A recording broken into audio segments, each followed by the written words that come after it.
All right, welcome back. This is part 2 of our lecture on Word Heard for the class Scripture is Script.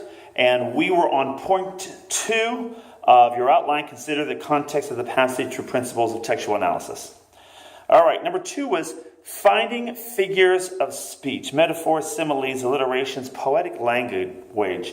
Paul was obviously very, very smart and had a very well read and understood grasp of the languages, and he understood who his audience was. And so he talked to them almost in military terms. You can look here and see the kinds of things that would appeal to the people in Rome. For example, who is he that condemns? They would like something like that. Jesus Christ, who died more than that, was raised to life. Trouble, hardship, famine, nakedness, danger, the sword. They would love that. Overcomer. That's a big one. For I'm convinced that neither death nor life, no, in all things we are more than conquerors.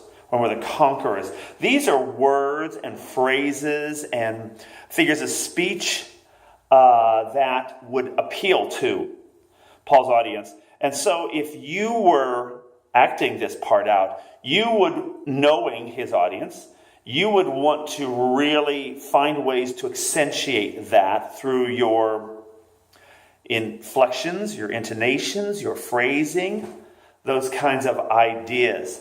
An inflection would be an emphasis of such a word. So those kind of things jump out at you. Figures of speech are relatively important, especially in a well-written piece like this, obviously, divinely inspired, plus written by Paul, who was well-learned. So, recurring languages or predominant images. I would say that there's a couple in here. First of all, we have the idea of might and battle and military. We have those kinds of images. They're all through here. There's another image that I can see here, and it happens predominantly around near the beginning. We know that all things God works together for good. Oh, no. And he who justified, he also glorified. With this shall we say, if God is for us, who is against us? Somebody for us, somebody against us.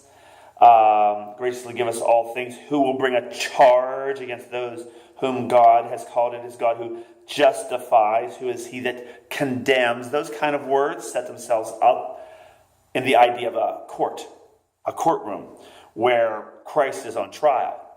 And this is obviously something I want to go back to as I start to form and shape my ideas about how I'm going to either direct or act this piece out, depending on my role in this. But there's a couple of those recurring images, the military, the courtroom drama, and the players in those kinds of scenes. And so Paul's being intentional here. These aren't accidental kinds of things. Point of focus. Who was the original audience and how did this translate to oral interpretation? Well, we've talked about that a little bit. But now I'm starting to shape this thing in my mind. Point of focus, and how Paul, if he was delivering this in one of these two settings, a military battle where he's kind of mustering his troops, or a jury in a courtroom drama where he's presenting his final case, where he has his last chance to convince the jurors to believe in Jesus. So this is really an impassioned plea, and you could go to any number of movies. For example, I think of, if I was going to do a military one, there's lots of movies. The one that comes to my mind is Aragorn in Lord of the Rings, the third installment, where he is in that last battle, and he's mustering his soldiers to go and fight. And that actually, I might be wrong at that. That might be the end of the second installment. But it's definitely where he is in front of his men saying something like, there may come a day when men's spirits will fail, but this is not that day. And it's huge, it's big, and it's classic military call to arms kind of thing. So, Braveheart, even the Roman centurion, that's a great one that you could look up with, his name escapes me right now, but it was Gladiator and Russell Crowe. So those are great images too. So point of focus, looking how they present in a military type stance. And then the courtroom dramas, there's just all kinds of courtroom dramas that you could go to. The first one that comes to my mind, it's probably not one that I should recommend, but the first one that I think of is Richard Gere in Chicago when he's doing his final tap dance, which is really what these kinds of staged speeches are, a tap dance. It kind of a little show, dog and pony show, but they're very impassioned. Several Revolutionary War or dramas. I'm thinking of Abraham Lincoln was a good one. Anyway, you get the general idea there, and you can look for those kinds of, how do they focus their audience? What do they do with their eyes? And we'll talk about that in a second here, as we consider our presentation. Well, let me consider it now, the point of focus. I'm going to present this based on the idea, if I look at them as a courtroom drama and they're a jury, how am I going to look at them or engage them? Am I going to look away from them? If I'm trying to convince them? If I'm impassioned? Generally, I'm going to look right into their eyes, and I'm going to connect with all of them visually. I want them to be looking at me, and so I'm going to force their focus. I'm going to actively engage them. And so these are really important ideas if you're thinking in terms of acting out the piece. Identify the climax of the text and work at accentuating this moment through phrasing, contrasting volumes, dramatic pauses, etc. The actor has all kinds of tools. Actually, the actor has two tools that they can use, their body and their voice. Those are the two primary tools of the actor. And in this case, we're talking about both of them. We'll be talking about the physical side of it in a second here. And certainly any actor has to consider the physicality in their character development. But the vocalization, these all have to do with the rendering the script. And I don't think anybody would argue that the climax of this entire passage from chapter 3 through the end of chapter 8, which is where we, by the way, get the Roman road, starting with 3:23, 6:23, 5:8, and 10:9 and 10. That's what we consider, or 10 and 13, any of those. Consider the Roman road. Those are all, well, Romans 10 is a little later on in here, but those are basically the ideas of the cause for Christ, or the defense of the person, Jesus Christ.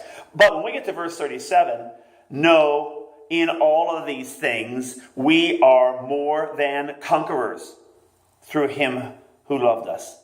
I think that's very much the climax of this entire impassioned plea. And so we want to make sure that we really set that up and hit it whenever we render it. Okay? All right. Number 6, find a focus. Find a focus, an emotional focus and a physical focus. And this really, in my mind, was more about the actor. Emotionally, how do you relate to this piece? Well, emotionally, it's highly invested. Highly invested. Of course, you know, for Paul, it was all about Christ, to live as Christ and to die as gain. There was nothing to lose when it came to these kind of moments. He understood his role as apostle, and in this case, he was getting the opportunity of a lifetime to speak in front of these Romans and to let them hear his case for Jesus Christ. So it's very impassioned. It's very intentional. It's written, but we're going to present it as if it's spontaneous. So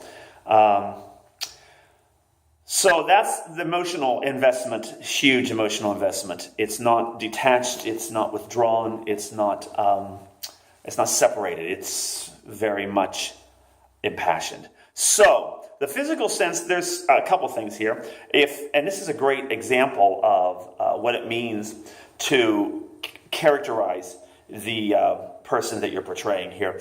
I always think about body part focus, all right? So possibly, and you could argue any of these kinds of things, Paul was very cerebral. He was very cerebral. I mean, he was a deep thinker, as we can see throughout the epistles, but certainly here in Romans. And so you might want to lead with your head here, or the idea physically, you can translate it into this kind of thing, smarter than thou, or just leading with your head because of the idea that the head is with the brain, and the brain is knowledge, and that kind of thing. So you could get away with that if it wasn't quite so impassioned.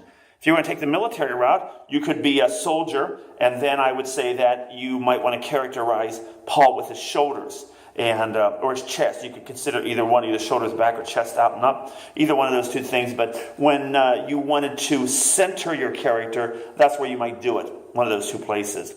However, my favorite thing would be the defense attorney. And he is the defense attorney, not the prosecutor in this case. So he's defending the cause of Christ. And so I tend to go back to the head and the idea, the cerebral, and then I can also focus my eyes here, my focus being so intent on their gaze and connecting with them. All right?